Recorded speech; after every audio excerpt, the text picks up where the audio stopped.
넌 내려오라 그 나무 아래로 인생의 마음 그를 지으시니 앞으로 오래 외로웠던 너의 지난 삶에서 나와 넌 내려오라 넌 내려오라 내게로 오라. 의 말씀은 누가복음 5장 27절에서 39절 말씀 보시겠습니다. 다 같이 교독하도록 하겠습니다. 그 후에 예수께서 나가사 레이라 하는 세리가 세관에 앉아 있는 것을 보시고 나를 따르라 하시니 그가 모든 것을 버리고 일어나 따르니라. 레이가 예수를 위하여 자기 집에서 큰 잔치를 하니 세리와 다른 사람이 많이 함께 앉아 있는지라. 바리새인과 그들의 서기관들이 그 제자들을 비방하여 이르되 너희가 어찌하여 세리와 죄인과 함께 먹고 마시느냐. 예수께서 대답하여 이르시되 건강한 자에게는 의사가 쓸데없고 병든 자에게라야 쓸데 있나니 내가 의인을 부르러 온 것이 아니요 죄인을 불러 회개시키러 왔노라. 그들이 예수께 말하되 요한의 제자는 자주 금식하며 기도하고 바리새인의 제자들도 또한 그리하되 당신의 제자들은 먹고 마시나이다. 예수께서 그들에게 이르시되 혼인집 손님들이 신랑과 함께 있을 때에 너희가 그 손님으로 금식하게 할 수 있느냐. 그러나 그날에 이르러 그들이 신랑을 빼앗기리니 그날에는 금식할 것이니라. 또 비유하여 이르시되 새 옷에서 한 조각을 찢어 낡은 옷에 붙이는 자가 없나니 만일 그렇게 하면 새 옷을 찢을 뿐이요 또 새 옷에서 찢은 조각이 낡은 것에 어울리지 아니하리라. 새 포도주를 낡은 가죽 부대에 넣는 자가 없나니 만일 그렇게 하면 새 포도주가 부대를 터뜨려 포도주가 쏟아지고 부대도 못쓰게 되리라. 새 포도주는 새 부대에 넣어야 할 것이니라. 묵은 포도주를 마시고 새 것을 원하는 자가 없나니 이는 묵은 것이 좋다 함이니라. 아멘. 오늘은 누가복음 5장 27절에서 39절 말씀 죄인을 회개시키러 왔노라 라는 제목으로 은혜를 나누고자 합니다. 로마는 거대한 제국의 운영과 군사적인 재정에 지원할 강력한 세금 정책이 필요했습니다. 이를 위해서 동원된 게 세리였는데요. 로마 시대 때는 입찰을 통해서 이 세리들을 입찰을 통해서 세금을 걷어들일 수 있는 권리를 가진 세리를 선발했습니다. 그래서 이 세리들은 많은 사람들 앞에 배척을 받았고 또 왜냐하면 이방인들의 돈을 취급하였고 그들과 관계를 맺었기 때문에 유대인 사람들은 율법에 명시된 정결 규례를 무시했다는 것 때문에 유대인들의 경멸의 대상이 될 수밖에 없었습니다. 왜냐하면 이스라엘 입장에서는 세리는 로마 편에 서 있기 때문입니다. 사람들의 돈을 걷어야 하기 때문에 세리는 탐욕적인 사람으로 많은 사람들에게 배척을 받았고 종교적으로는 이방인의 돈을 취급하는 일을 함으로써 많은 경멸의 대상이 되었는데요. 레이는 비록 사람들의 질시는 받았지만 로마에 의해 보호를 받으면서 안정적인 직업과 세리로서 누릴 수 있는 그 부귀가 있었습니다. 예수님께서 전도하러 다니시던 그 길을 지나갔을 때 레이를 보셨습니다. 여기서 보시고라는 원어를 보면 일반적으로 보는 거하고 다릅니다. 관심을 가지고 주의 깊게 응시하면서 관찰했다는 것입니다. 예수님께서는 지나가시다가 레이를 보셨는데 주의 깊게 응시하면서 보시고 자세히 살펴보셨다는 것입니다. 저와 여러분도 예수님께서 주의 깊게 살펴보시는 인생입니다. 예수님께서 응시하여 보고 계시는 인생이기에 얼마나 그 자체로 가슴이 설레입니까? 예수님의 시선이 머무는 곳에는 역사가 일어납니다.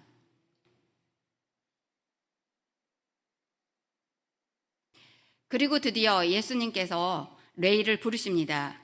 예수님이 부르실 때까지 레이는 세관에 앉아 있었다고 합니다. 그 자리에 계속해서 앉아 있었다고 합니다. 누가 보래도 세리는 부귀와 영화를 누릴 수 있기 때문에 세리로 살면 자신이 원하는 것을 채울 수 있었기 때문에 그 자리에 있었습니다. 예수님이 부르시지 않았다면 이 레이는 평생 그곳에서 사람들을 갈취하면서 세리로 살아가야 했을 것입니다. 그런 그를 예수님께서 마침내 부르셨습니다. 레이가 세관에 앉아 있을 때에 예수님이 나를 따르라 라고 말씀하십니다. 보통 우리들은 어떤 사람이 갑자기 나를 따르라 하면 저희들이 예, 알겠습니다 하고 따르겠습니까? 그 당시에 레이가 있었던 곳은 가버나움입니다. 가버나움에서 지난 말씀드렸듯이 중풍병자와 귀신들을 쫓아내는 예수님의 기적이 사역이 많이 일어났던 곳이 바로 가버나움입니다. 이 레이는 가버나움의 세리였기 때문에 예수님에 대한 소문을 들었을 것입니다. 부유함 속에 그는 살고 있었지만 그 영혼은 피폐해지고 아주 갈급한 상태였을 것입니다. 그래서 예수님이 말씀하셨을 때 그 영혼의 심령이 가난한 자가 되어서 마태복음에 예수님께서 말씀하셨듯이 심령이 가난한 자는 복이 있다고 했습니다. 레이는 심령이 가난한 자가 되어 예수님의 부르심 앞에 순종하게 된 것입니다. 레이라는 인물을 자세히 살펴보면 레이는 나중에 예수님을 만나고 마태복음의 저자가 됩니다. 이 마태복음은 구약 성경을 굉장히 많이 인용했다는 걸 보면 이 레이가 구약에 대한 성경적 지식을 많이 가지고 있고 그 당시에 세리라는 직업을 가지고 있었다는 것은 이 사람이 산술적인 능력도 그만큼 가지고 있었다는 것입니다. 그런데 이런 능력이 많은 이 세리에게는 외로움이 있었습니다. 이 시대에도 많은 사람들이 영적인 갈급함이 있습니다. 죄로 말미암아 멀어진 인간의 영혼에 채워지지 않는 갈급함이 있습니다. 그래서 사람들은 여러 가지 곳에 관심을 가지고 중독이라는 형태로 묶여서 살고 있습니다. 이런 영적인 공허함 속에 예수님의 부르심은 세상에 줄 수 없는 모든 가치보다 더 큰 기쁨으로 다가왔을 것입니다. 예수님을 만난 레이의 삶에는 변화가 생겼습니다. 예수님을 자신의 집에 초대하였습니다. 잔치를 벌렸습니다. 그 잔치에는 많은 사람들이 함께 앉아 있었습니다. 본문 29절을 한번 다 같이 보시겠습니다. 레이가 예수를 위하여 자기 집에서 큰 잔치를 하니 세리와 다른 사람이 많이 함께 앉아 있는지라라고 되어 있습니다. 레이는 이제 외롭게 살아가는 인생이 아니라 많은 사람에게 사랑받는 인생이 되었습니다.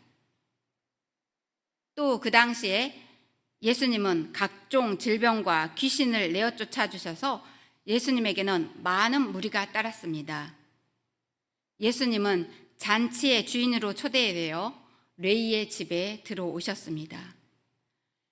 예수님이 계신 그 자리는 기쁨이 가득한 잔치자리였습니다. 세상에서는 죄인이라 멸시받던 사람이 모였지만 그곳에는 잔치의 주인이신 예수님이 계시기에 그곳은 천국 잔치가 되었습니다. 그러나 바리새인과 서기관들은 예수님께서 세리와 죄인들과 식사하는 것을 보고 못마땅하게 생각했습니다.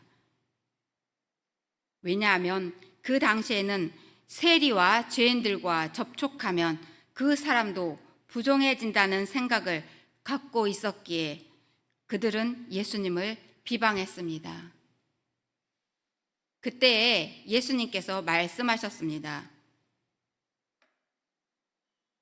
본문 31절, 32절을 보면 예수께서 대답하여 이르시되 건강한 자에게는 의사가 쓸데없고 병든 자에게야 쓸데있나니 내가 의인을 부르러 온 것이 아니요 죄인을 불러 회개시키러 왔노라.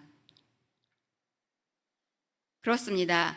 예수님은 사람들이 멸시하던 세리 레위를 택하시고 부르신 것처럼 연약한 죄인을 회개시켜 하나님의 백성을 삼으시려고 이 땅에 오셨습니다. 부정한 것도 예수님의 정함 앞에서는 정결해지기 때문입니다. 바리새인과 서기관들이 예수님을 비방했듯이 지금도 사단 마귀들은 우리를 참소합니다. 그럴 때 담대함이 필요합니다. 그래, 나는 죄인이다. 그러나 예수님의 피로 깨끗함을 받은 자이다. 이렇게 대적할 수 있어야 됩니다. 세상 사람들이 죄인 취급받았던 레위를 변화시켜 새로운 인생을 살게 하셨듯이 이미 저와 여러분에게도 새로운 삶을 주셨습니다. 이전 것은 지나갔으니 보라 이제 새 것이 되었도다. 생명의 성령의 법이 죄와 사망에서 너희를 해방시켰다. 이렇게 외쳐야 합니다. 저와 여러분은 죄에서 깨끗함을 입어 자유하게 되었습니다. 이런 마귀의 정죄로부터 담대하게 나아가시기를 소망합니다. 말씀을 맺습니다. 예수님은 이 땅에 레위와 같이 아무 소망 없이 살아가던 인생을 불러 잔치를 벌이게 하는 축제의 인생이 되게 하셨습니다.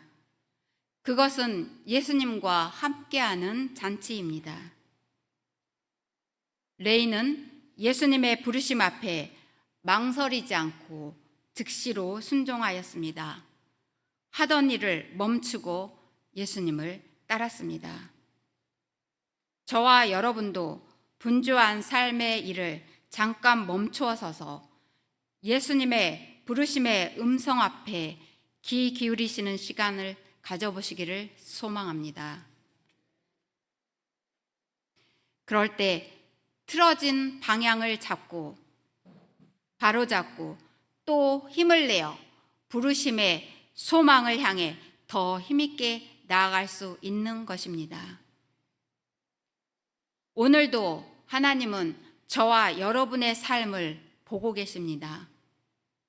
엄마가 아기를 들여다보듯이 들여다보고 계십니다. 무엇이 필요한지, 무엇이 불편한지, 그래서 그 주님을 신뢰합니다. 레위는 예수님을 만난 후에 마태라는 이름을 갖게 되었습니다. 신약 성경에 마태복음을 기록한 사람이 되었습니다. 저와 여러분도 각자의 삶의 자리에서 하나님이 원하시는 부르심의 영역이 있을 것입니다. 그 부르심 앞에 겸손하게 귀 기울이며 주님이 주시는 사명을 잘 감당하시는 저와 여러분이 되시기를 축복합니다. 기도하시겠습니다. 할렐루야. 존귀하신 아버지 하나님, 은혜와 사랑을 감사합니다. 오늘도 귀한 날 허락하여 주셔서 하나님의 말씀에 함께 하시니 감사를 드립니다. 살아계신 하나님 아버지, 우리를 죄악 가운데에서, 그 허물 가운데에서, 아버지 세상의 공허함 가운데에서 불러내어 우리에게 기쁨과 소망으로 함께 하신 아버지 하나님, 내일을 부르신 하나님께서 우리를 또한 부르셨사니 아버지, 우리가 지금 처해진 우리의 삶의 영역 속에서 하나님 아버지, 우리가 주님의 부르심 앞에 날마다 겸손히 순종하며 지금 우리가 하나님 앞에 무엇을 해야 되고 어떻게 순종해야 되는지 생각하면서 기도하면서 그 음성에 귀 기기를 원합니다. 이 새벽에 주님께서 성령으로